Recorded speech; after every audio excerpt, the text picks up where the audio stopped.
Yes अंकित। Hello. Yes yes. Start कीजिए। जी sir, आपने N N harmonicity के बारे में पूछा था ना। तो क्या होता है कि अगर मैं इस यस यस, बॉन्ड को स्टार्ट कीजिए, कैरी ऑन। अगर मैं इस बॉन्ड को अगर मैं इनफाइनाइट तक स्ट्रेच कर देता हूं, तो जो ये रीस्टोरिंग फोर्स है, ये इनफाइनाइट तक ही काम करेगा। बट अगर ये एनहार्मोनिक हो जाएगा, तो ये जो रीस्टोरिंग फोर्स है वो थोड़े डिस्टेंस बाद वेनिश हो जाता है। ये डिफरेंस होता है एनहार्मोनिक और हार्मोनिक के बीच।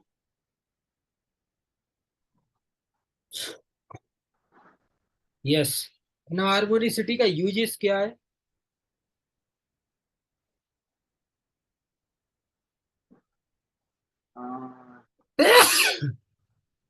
ये यूज क्या है?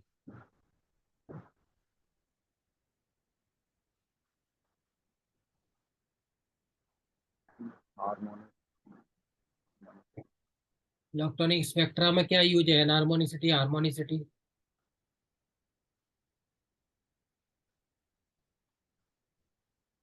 सर, इसके बारे में तो कुछ पता नहीं है। कोई नहीं, आप लिख लीजिए, ठीक मैं है। इसको लिख लेता हूँ। मैं लिख लेता हूँ। Use of harmonicity in spectrum. जी सर। स्पेक्ट्रम।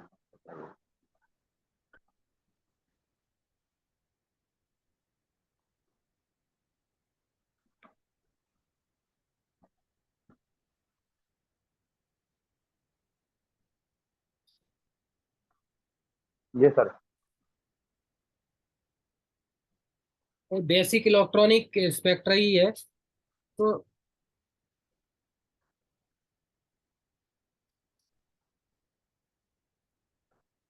इलेक्ट्रॉनिक स्पेक्ट्रा में जो इलेक्ट्रॉनिक ट्रांजिशन हम डिस्कस करते हैं वो क्या है, उनको एक्सप्लेन करना। एटॉमिक स्पेक्ट्रा के बारे में। नहीं, electronic transition, electronic spectra discuss कर रहे हैं ना हम। जी जी जी।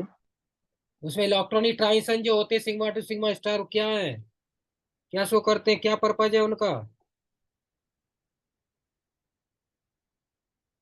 सर, ये यूवी विजिबल से बात कर रहे हैं ना आप? यूवी विजिबल वाला। यूवी विजिबल की बात कर रहा हूँ, यूपी यूवी विजिबल में ही तो है, इलेक्ट्रॉनिक में ही आता है ना वो। जी जी। क्या होते हैं वो?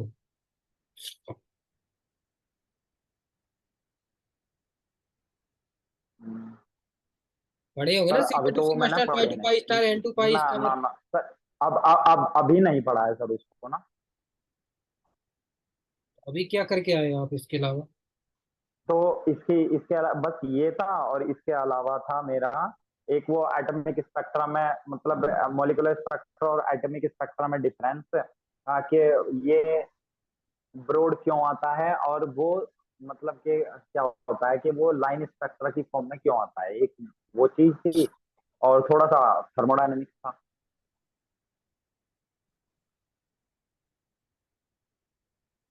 उसको बताइए तो जो सर, आप पढ़ के आए वो जैसे एक्सप्लेन कीजिए।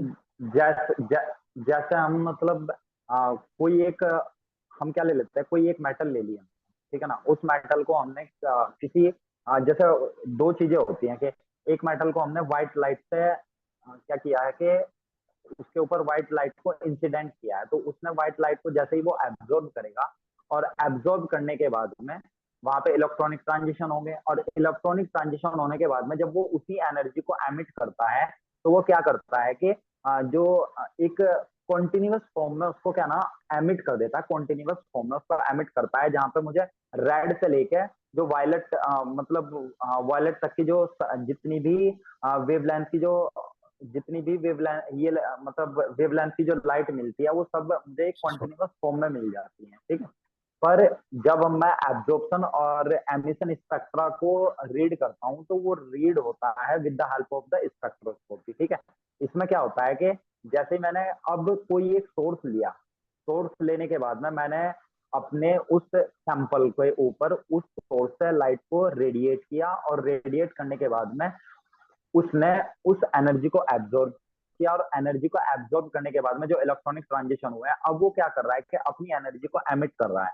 और उस एमिट एनर्जी को अगर मैं किसी प्रिज्म से अगर मैं किसी उस एमिट एनर्जी को अगर किसी प्रिज्म से मैं क्या करता हूँ, पास करता हूँ, तो वहां पे क्या मिल जाता है मुझे कि लाइन स्पेक्ट्रा मिलता है, ठीक है ना, line spectra with dark space के साथ में, ठीक है, कि कुछ कुछ दूरी पे मतलब इस टाइप से हो जाता है कि कुछ कुछ दूरी पे मुझे लाइन ऑब्जर्व होती है, इस टाइप की कुछ कुछ दूरी पे, डार्क स्पेस को छोड़ के कुछ कुछ दूरी पे लाइन ऑब्जर्व होती है इस टाइप की, ठीक है।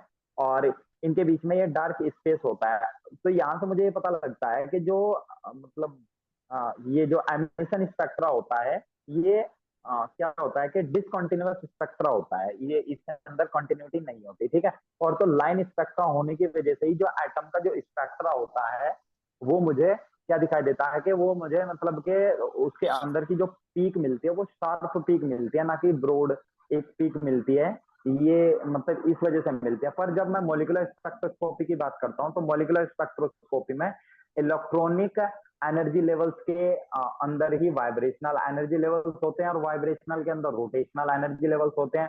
तो इनके बीच में कपलिंग होने की वजह से जो मॉलिक्यूलर स्पेक्ट्रा मिलता है वो मुझे ब्रॉड स्पेक्ट्रा मिलता है। तो अगर इसकी मतलब वो बनाई जाए, एक शेप भी बनाई जाए, तो शेप के अकॉर्डिंग वो ऐसा हो जाएगा कि एब्जॉर्बेंस लैम्डा और वेव नंबर की फॉर्म में, तो इसका जो ग्राफ होगा वो कुछ इस टाइप का ग्राफ आ जाएगा। एक क्या होगा कि मतलब लाइन टाइप का ग्राफ आ जाएगा। बट अगर मैं मतलब अपने इसकी बात करता हूँ मॉलिक्यूलर स्पेक्ट्रोस्कोपी की, तो उसमें मुझे जो मतलब स्पेक्ट्रा मिलता है वो ब्रॉड स्पेक्ट्रा मिलता है, कुछ इस टाइप का स्पेक्ट्रा। जी सर। यस। यही यही डिफरेंस होता है ना सर दोनों के बीच में, यस। या या इससे ज्यादा भी कुछ और होता है?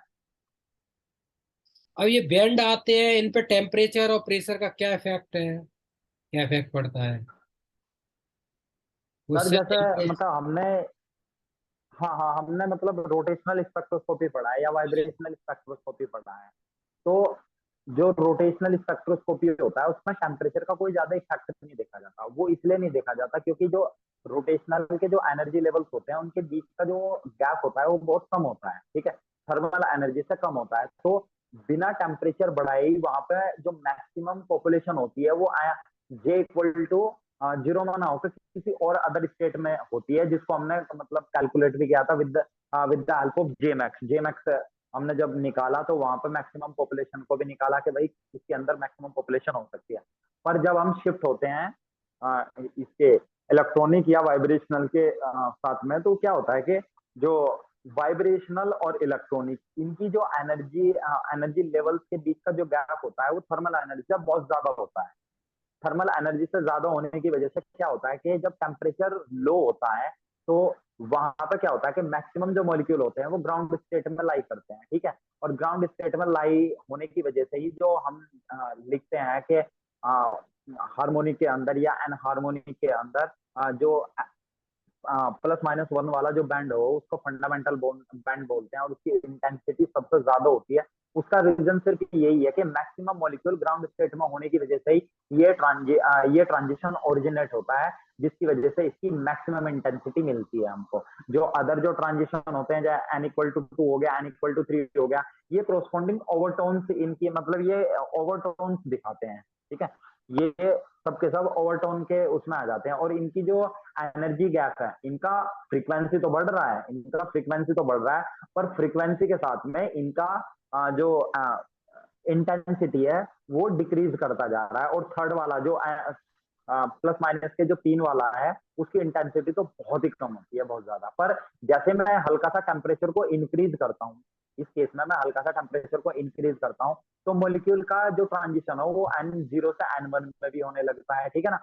और जैसे ही N1 में होने लगता है तो यहाँ से मुझे एक बैंड और देखने को मिलता है जो N=1 से N=2 के लिए देखा जाता है, जिसको मैं हॉट बैंड का नाम देता हूँ, ठीक है। ये जब भी ऑब्जर्व होता है जब टेम्परेचर हाई होता है। तो ये टेम्परेचर का सारा इसके ऊपर इफेक्ट होता है स्पेक्ट्रोस्कोपी के ऊपर।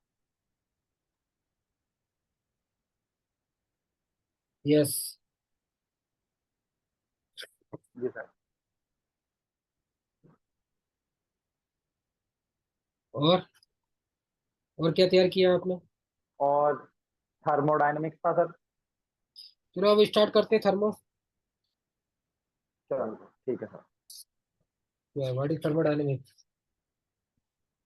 सर मैं बताता हूँ,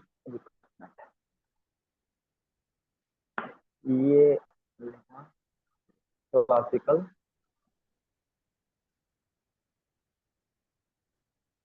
ये होगा थर्मोडायनेमिक्स इसके सामने। ठीक है, तो क्लासिकल सिर्फ यहाँ सिर्फ हमें ये दिखा रहा है कि जो हम मतलब स्टडी करते हैं वो किसके लिए स्टडी करते हैं, बल्क के लिए स्टडी करेंगे, बल्क के लिए स्टडी करते हैं। क्लासिकल का मतलब ही बल्क होता है, बल्क के लिए स्टडी करते हैं। और थर्मोडायनेमिक्स का मतलब होता है मतलब बहुत सी जगह ऐसा लिखा होता है कि हाँ हीट के फ्लो के बारे में देखते हैं कि हीट का फ्लो क्या होता है, पर ये मतलब सही तरीका नहीं होता कि हीट का फ्लो, क्योंकि थर्मोडायनेमिक्स में हम एक प्रोसेस ऐसी भी पढ़ते हैं जिसमें हीट का कोई फ्लो नहीं होता, पर पढ़ी जाती है थर्मोडायनेमिक्स में, जिसको मैं बोलता हूँ एडियाबैटिक। ठीक है, तो इस चीज को मतलब ऐसी डेफिनेशन ना देके, इस जो थर्मोडायनेमिक्स की जो करेक्ट डेफिनेशन होती है उसको मैं ये बोल सकता हूँ कि मैं थर्मोडायनेमिक्स में स्टडी करता हूँ ट्रांसफॉर्मेशन ऑफ एनर्जी का विद द हेल्प या in the form of heat and work. मेरे पास दो ही मतलब फॉर्म होती है कि एनर्जी के ट्रांसफॉर्मेशन की दो ही फॉर्म होती है, या तो मैं मतलब हीट करके एनर्जी का ट्रांसफॉर्मेशन कर सकता हूँ, या फिर वर्क करके एनर्जी का ट्रांसफॉर्मेशन किया जा सकता है। ठीक है, पर जब हम हीट और वर्क का कॉन्सेप्ट को इसमें इंट्रोड्यूस करते हैं, हीट और वर्क, कॉन्सेप्ट ऑफ हीट और वर्क, ये क्या होता है कि मैक्सिमम मतलब हम ऐसा मान के चलते हैं कि वर्क तो एक प्रोसेस होता है कि हाँ भाई कोई वर्क है, हम मतलब अगर कोई वर्क कर रहे हैं तो हम ऐसा कंसिडर करके चलते हैं कि हाँ हम कोई प्रोसेस कर रहे हैं, पर मैक्सिमम जो माना जाता है वो हीट को एंटिटी माना जाता है, पर हीट कोई एंटिटी नहीं है, हीट भी एक तरीके से प्रोसेस ही है। ठीक है, तो इसके लिए अगर मैं वर्क का सबसे पहले डेफिनेशन देना चाहता हूँ, तो वर्क की जो डेफिनेशन होती है उसको मैं मतलब ऐसा कर सकता हूँ कि motion against opposite force is known as the work. मतलब कोई भी अगर मोशन हो रहा होगा और वो अगेंस्ट हो रहा होगा किसी मतलब अप्लाई फोर्स के, या मतलब ऐसा कह सकते हैं कि जो मोशन हो रहा है वो अपोज अगेंस्ट हो रहा है और अपोजिट हो रहा है अप्लाई फोर्स के, तो वो उसको मैं क्या बोल सकता हूँ कि हाँ वो मेरा वर्क में क्या होता है, कंसिडर होता है, उसको मैं वर्क ही बोलता हूँ।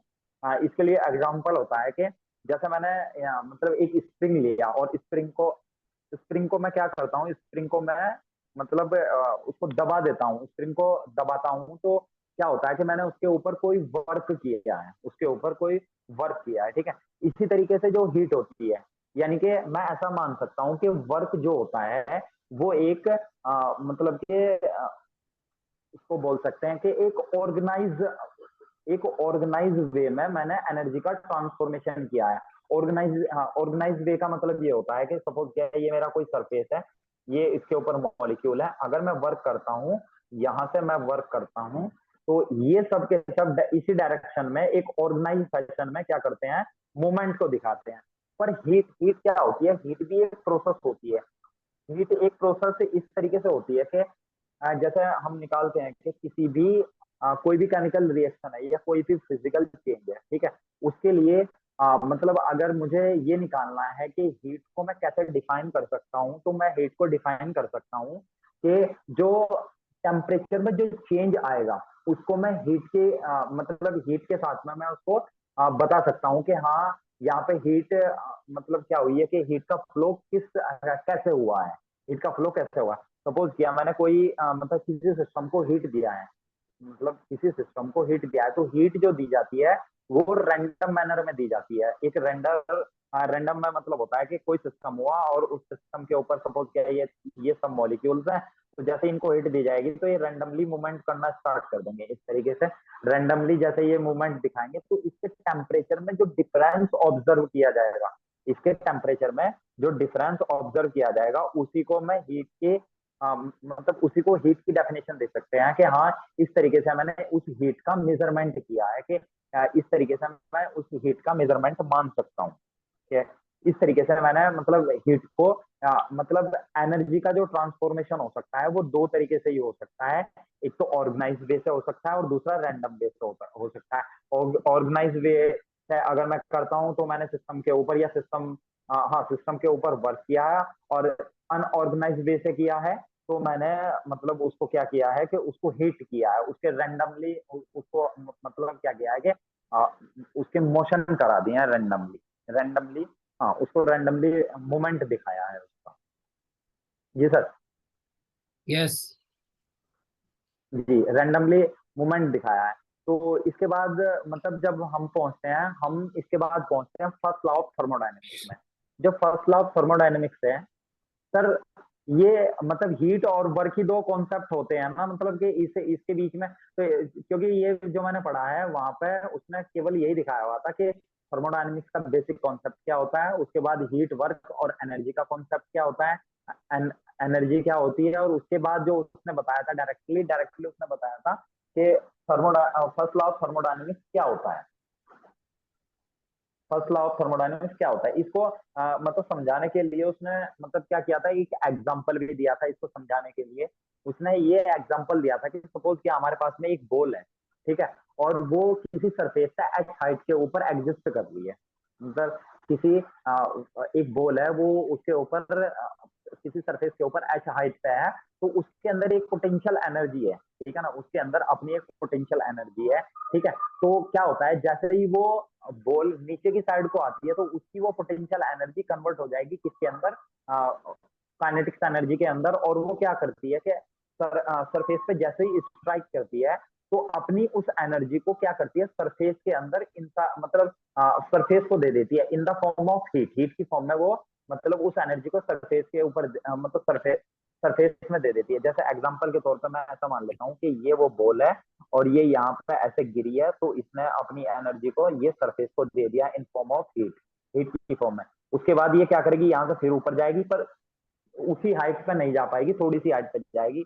उसके बाद फिर से टकराएगी और फिर से अपनी एनर्जी को फ्रिक्शन की फॉर्म में हीट वाले मतलब क्या करेगी सरफेस को दे देगी। और उसके बाद थोड़े से उसमें जाके ये यहाँ पे आके अपनी टोटल एनर्जी को मतलब इसने क्या किया है कि इस तरीके से कर दिया है। ये हमारा जनरल ऑब्जर्वेशन था। तो अगर मैं इसको कंप्लीटली ये जो प्रोसेस हो रही है कंप्लीटली इसको यूनिवर्स में मान लेता हूँ, ये जो प्रोसेस हुई है कंप्लीटली इसको यूनिवर्स में मान लेता हूँ, और यहाँ से एनर्जी का ट्रांसफॉर्मेशन इस तरीके से क्या हुआ है कि ये पोटेंशियल एनर्जी इस तरीके से हीट के थ्रू मतलब किसी दूसरी एनर्जी में कन्वर्ट हो गई है, ठीक है। तो इसने वर्क भी किया है यहाँ पे। तो यहाँ पे ये मुझे ये चीज दिखा रहा है कि जो टोटल एनर्जी चेंज है, टोटल मतलब यहाँ पे हम कहना ये चाहेंगे कि किसी भी आइसोलेटेड सिस्टम का जो एंट्रो किसी भी आइसोलेटेड सिस्टम का जो इंटरनल एनर्जी होता है वो ऑलवेज कांस्टेंट होता है, ऑलवेज कांस्टेंट होता है। और जिसको मैं लिख देता हूं ये U इज इक्वल टू मतलब W प्लस क्यू। तो क्यू भी या डब्ल्यू डब्ल्यू अपने आप में ये चेंज होता है, वर्क तो अपने आप में ये चेंज है, हीट भी अपने आप में चेंज है, ठीक है ना। तो क्या हुआ कि इन दोनों के थ्रू मुझे क्या मिल जाता है कि ये एक इंटरनल एनर्जी वाला वो मिल जाता है कि किसी भी आइसोलेटेड सिस्टम की जो एनर्जी होती है वो ऑलवेज कांस्टेंट होती है। ये हमारा फर्स्ट लॉ ऑफ थर्मोडायनेमिक्स बोलता है। और यहाँ पे भी यही हो रहा है कि हमने एक एक एक type one type of energy को दूसरे टाइप ऑफ एनर्जी में कन्वर्ट किया, ठीक है ना। तो टोटल एनर्जी जो हमारी है वो अब भी कांस्टेंट की कांस्टेंट बनी हुई है।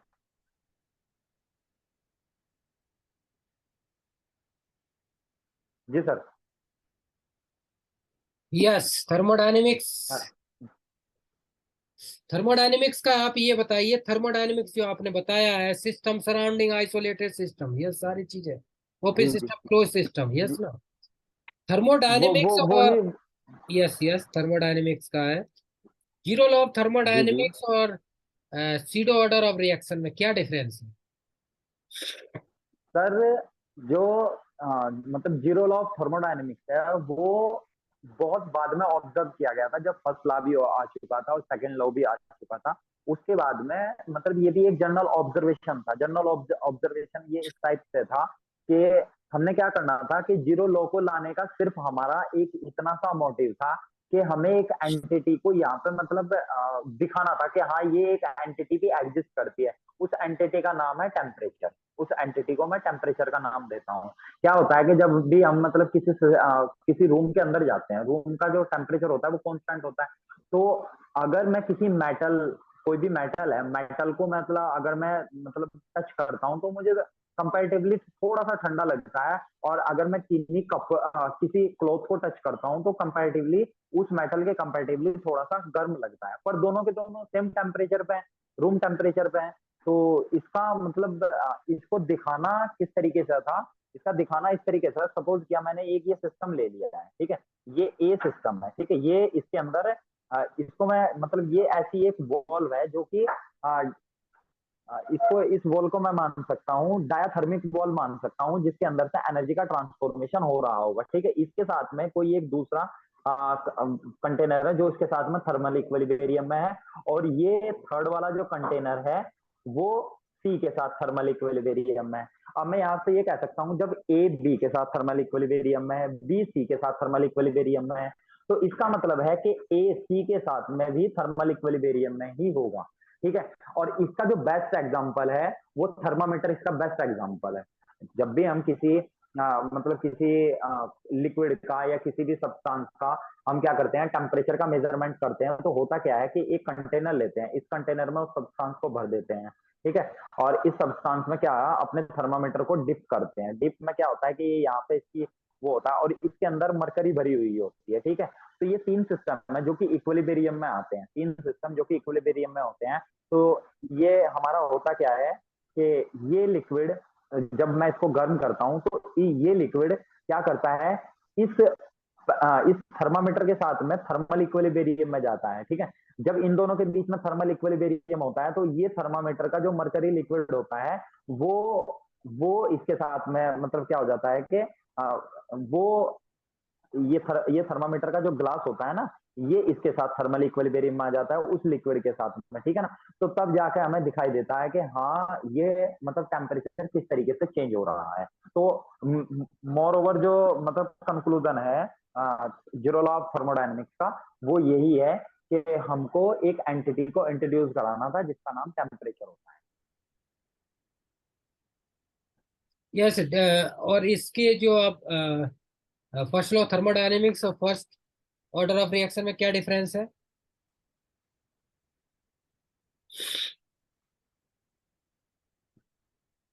सर मतलब इन दोनों को आपस में क्या डिफरेंस फर्स्ट बताइए। Law of first law of thermodynamics तो मतलब ये बोलता है कि कोई भी आइसोलेटेड सिस्टम है उसकी जो टोटल एनर्जी, जो इंटरनल एनर्जी होती है वो ऑलवेज कांस्टेंट रहती है, ठीक है। ये फर्स्ट लॉ ऑफ थर्मोडायनेमिक्स बताता है, पर इसको मैं मतलब फर्स्ट ऑर्डर रिएक्शन के साथ में कैसे रिलेट करूं वही मैं सोच रहा हूँ। रिलेट कीजिए।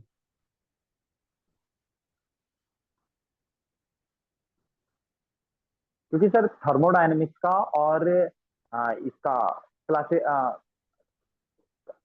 केमिकल काइनेटिक्स का बिल्कुल होता है, रिलेशन होता है इन दोनों के बीच में कि कोई भी अगर प्रोसेस है, कोई भी अगर प्रोसेस है वो फिजिबल है या नहीं है, ठीक। कोई भी प्रोसेस है वो फिजिबल है या नहीं है, ये हमें थर्मोडायनेमिक्स ही बताता है। पर वो कितनी फिजिबल है, क्या मतलब जैसे हम कह देते हैं कि किस रेट पे फिजिबल हो रही है, कितनी फिजिबल हो रही है, ठीक है, वो तो हमें केमिकल काइनेटिक्स ही बताता है।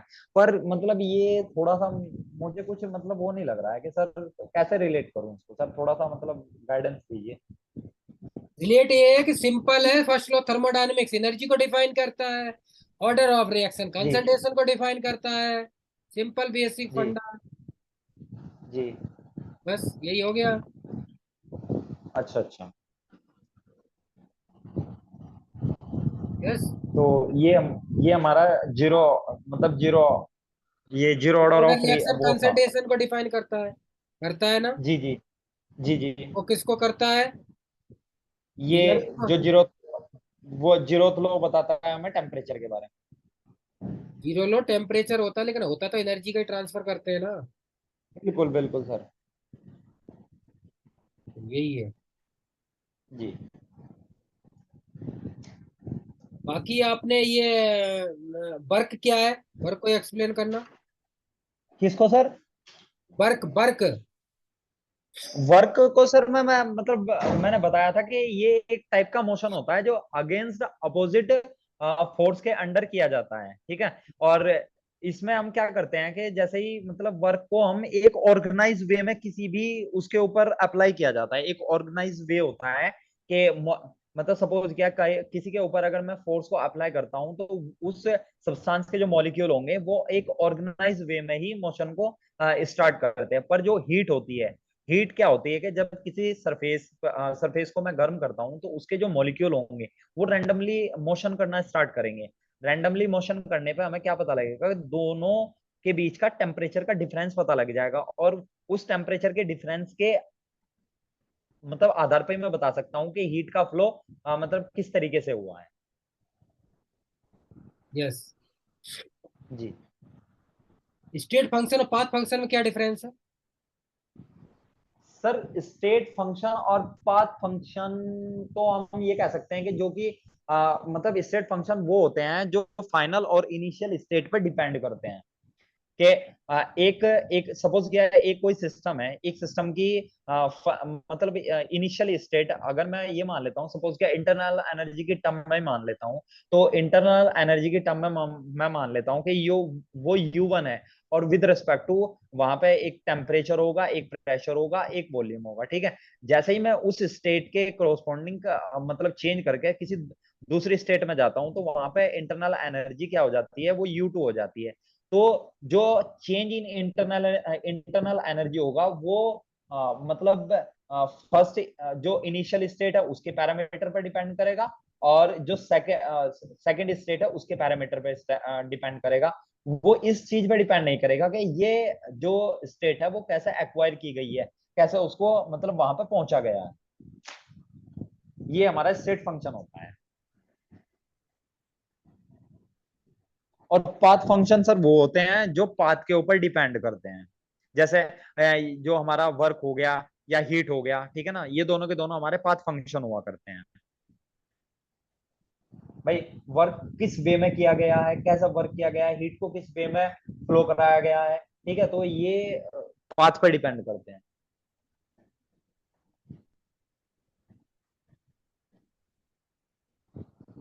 जी सर। Yes, good.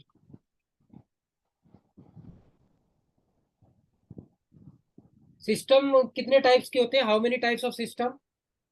सर मतलब जो सिस्टम होते हैं हमारे, 3 टाइप के सिस्टम हुआ करते हैं। ओपन सिस्टम होता है, क्लोज सिस्टम होता है, और आइसोलेटेड सिस्टम होता है। ओपन सिस्टम वो सिस्टम होता है जिसके अंदर mass as well as energy दोनों का एक्सचेंज किया जा सकता है, ठीक है। पर जो उसमें जो एनर्जी का जो एक्सचेंज होगा वो वर्क की फॉर्म में भी किया जा सकता है और हीट की फॉर्म में भी किया जा सकता है। पर जब मैं क्लोज सिस्टम की बात करता हूँ तो वहां पर मास का तो एक्सचेंज नहीं हो पाएगा, केवल एनर्जी का ही एक्सचेंज हो पाता है, और एनर्जी का एक्सचेंज भी मेरे पास केवल एक ही वे रह जाता है कि मैं हीट का ही मतलब एक्सचेंज देख सकता हूँ कि हीट किस तरीके से मतलब फ्लो हुई है, उसी के बेस पे मैं बता सकता हूँ कि एनर्जी का एक्सचेंज कैसा हो, क्योंकि क्लोज सिस्टम है, वर्क तो मैं उसके ऊपर नहीं कर पाऊंगा, ठीक है। और आइसोलेटेड सिस्टम वो होता है जिसके अंदर ना तो मास का मतलब जिसके अंदर ना तो मास का मतलब एक्सचेंज किया जा सकता है, ना ही किसी टाइप का एनर्जी का एक्सचेंज किया जा सकता है।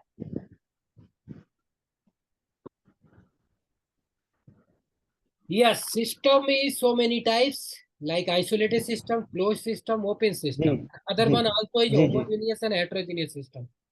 What is ठीक है homogeneous sir. and heterogeneous system in thermodynamics, and what is the role of the system?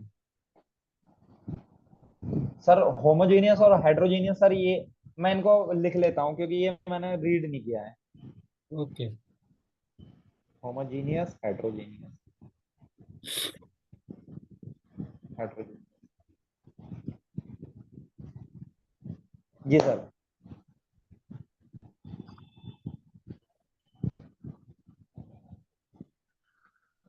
Isobaric, isochoric, baric, isochoric, adiabatic, cyclic process. क्या है इनमें? What is the जी सर। difference in each one? Sir इनको हम indicator diagram के according मैं बता सकता हूँ। जैसे ये यस बताइए, यस मतलब सपोज एक्सप्लेन, क्या ये एक हमारा, जी सर क्या कह रहे हैं सर? एक्सप्लेन कीजिए, एक्सप्लेन, इसको मिटा दो। जी जी सर, ये ये हमारा सपोज क्या ये हमारा प्रेशर है, ये वॉल्यूम है, ठीक है। तो मैं क्या करता हूँ, ये हुआ, ये हुआ, ये हुआ और ठीक है, ये तीन चीजें मैंने इसके अंदर दिखाई हैं सर, ठीक है। तो तीन चीजों में ये है कि यहाँ पे मेरा जो ये जो पहले वाला है, इसमें मेरा प्रेशर कांस्टेंट है, वॉल्यूम तो इंक्रीज कर रहा है पर प्रेशर कांस्टेंट है। जब भी ऐसी कंडीशन आएगी जब वॉल्यूम इंक्रीज मतलब चेंज होगा और प्रेशर कांस्टेंट होता है, उसको बोलते हैं आइसोबारिक। यस उसको मैं आइसोबारिक बोलता हूँ, ठीक है। और जब यहाँ पे मतलब ये क्या होता है कि जब वॉल्यूम मेरा कांस्टेंट हो जाता है और प्रेशर में डिफरेंस आना स्टार्ट होता है या प्रेशर चेंज होता है, इसको बोलते हैं आइसोकोरिक, ठीक है। अच्छा, ये दो चीजें मतलब जो हम पढ़ते हैं इसको हम आइसो थर्मल के उसमें पढ़ते हैं और इसको हम पढ़ते हैं एडियाबैटिक के उसमें, ठीक है। तो मतलब आइसोथर्मल के कंपैरिजन में एडियाबैटिक का जो जो कर्व होता है वो मोर स्टीपर होता है। इसका भी एक रीजन होता है जो हम आगे मतलब जब हम वर्क को डिस्कस करेंगे तब हम मतलब वो देखेंगे, जब हम वर्क के बारे में मतलब डिस्कस करेंगे।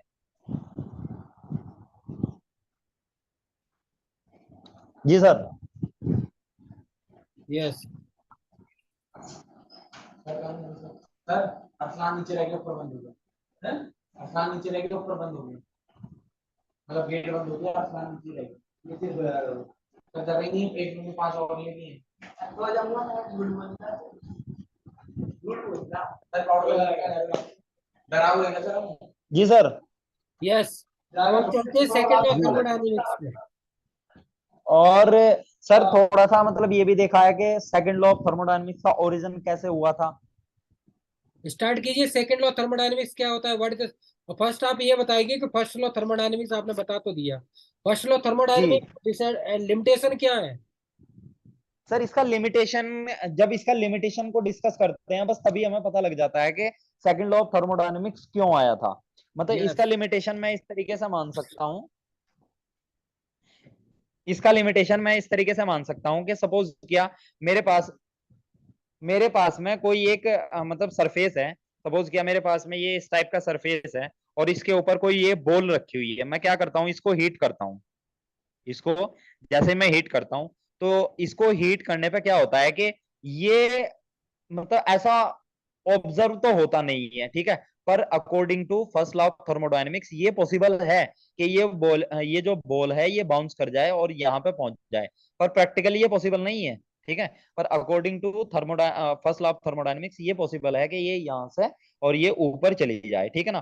पर जब हम रियल अपनी लाइफ में देखते हैं तो ये चीज इम्पॉसिबल होती है, ये चीज क्या होती है, इम्पॉसिबल होती है। और हम यहाँ पे मतलब ये कह देते हैं कि हाँ यहाँ पे एक चीज का और मतलब होना चाहिए था कि direction of flow of energy, कि एनर्जी किस डायरेक्शन में फ्लो कर जाएगी वो हमें पता होनी चाहिए थी। और उसी के अकॉर्डिंग जो हमारा सेकंड लॉ ऑफ थर्मोडायनेमिक्स बनता है वो उसी के अकॉर्डिंग बनता है। और जो हमारा मतलब जो वो कैल्विन था, कैल्विन ने भी हमें इसी टाइप का एक स्टेटमेंट दिया था।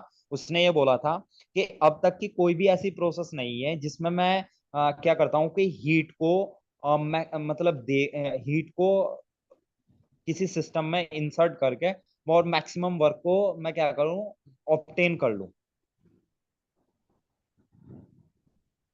ये ये यही हमारे मतलब फर्स्ट लॉ ऑफ थर्मोडायनेमिक्स का लिमिटेशन था कि ये फर्स्ट लॉ ऑफ थर्मोडायनेमिक्स के अकॉर्डिंग पॉसिबल है पर प्रैक्टिकली ये पॉसिबल नहीं है।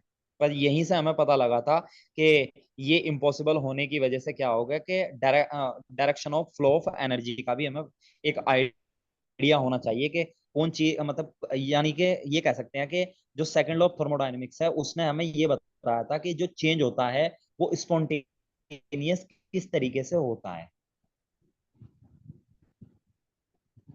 और फर्स्ट लॉ ऑफ थर्मोडायनेमिक्स की हेल्प से हमें ये पता लगा था कि कोई भी अगर प्रोसेस है वो फिजिबल है या नहीं है, केवल इतना सा पता लगा था। और सेकंड लॉ ऑफ थर्मोडायनेमिक्स की वजह से जितनी भी मतलब फिजिबल जो प्रोसेस थी ना उनमें से कौन स्पॉन्टेनियस है कौन स्पॉन्टेनियस है कौन नहीं है, वो सेकंड लॉ ऑफ थर्मोडायनेमिक्स में with the help of entropy के उससे पता लगा था हमें। जी सर। यस यस, अब चलते हैं, let's move on second law thermodynamics.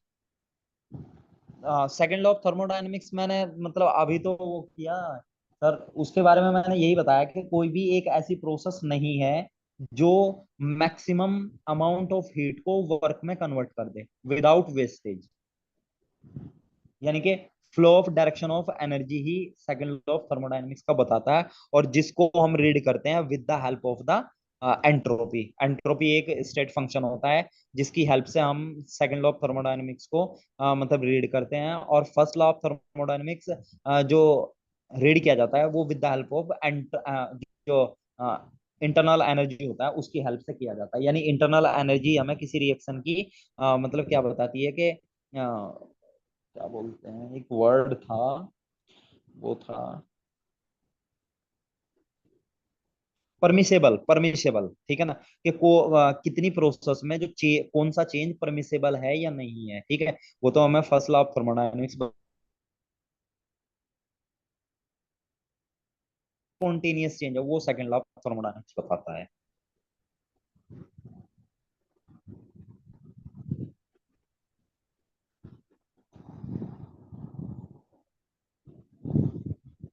Yes, entropy क्या है? हाँ, एंट्रोपी। एंट्रोपी से, एंट्रोपी ये एक मतलब एनर्जी का क्या बोलते हैं, मतलब इसको हम ऐसा मान सकते हैं कि एनर्जी का डिस्पर्स है, ये एनर्जी का डिस्पर्समेंट है, ये एनर्जी का, कि एनर्जी का डिस्पर्समेंट किस तरीके से हो रहा है, या इसको एक तरीके से अलग और भी हम बोल सकते हैं कि किसी भी प्रोसेस में जो रैंडमनेस कितनी आ रही है, ठीक है ना, वो उसके अंदर कितनी रैंडमनेस आ रही है, कितनी डिसऑर्डरनेस आ रही है, तो वो सारी चीजें मतलब जो स्टडी की जाती हैं वो अंडर एंट्रोपी के अंडर मतलब देखी जाती है।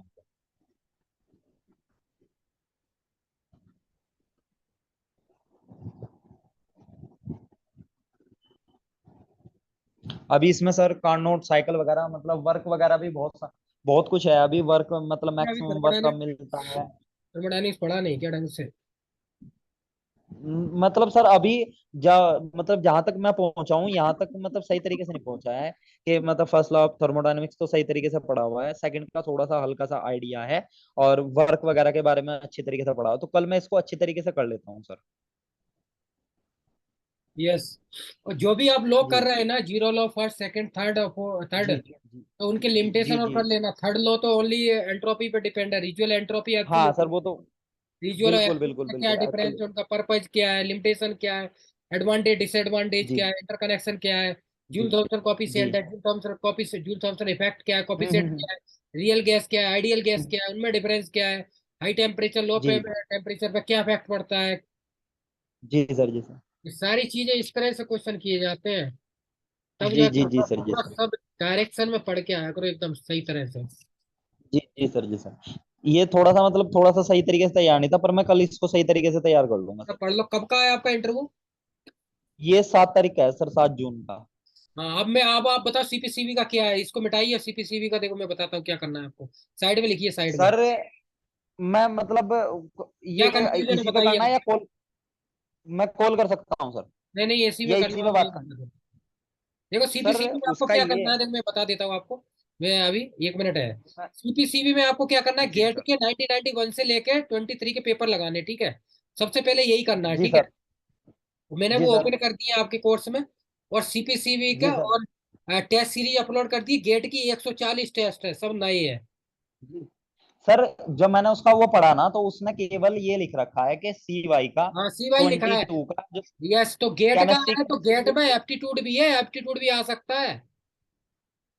अच्छा अच्छा अच्छा। हाँ, इसलिए तैयार कर लेना भाई, 5 क्वेश्चन आएंगे, बाहर हो जाओगे, वैसे भी 50 क्वेश्चन है।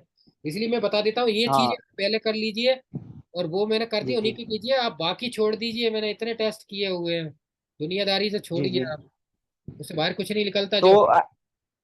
एप्टीट्यूड भी मतलब स्टार्ट करूँ ना सर, इसका एप्टीट्यूड कर उसको भी लेना, पढ़ देखो उसमें लूंगा मैं। CY 2022 लिखा है। अब एप्टीट्यूड डाल दिया तो क्या जी कर जी। लोगे आप बताओ? हाँ सर ये तो है।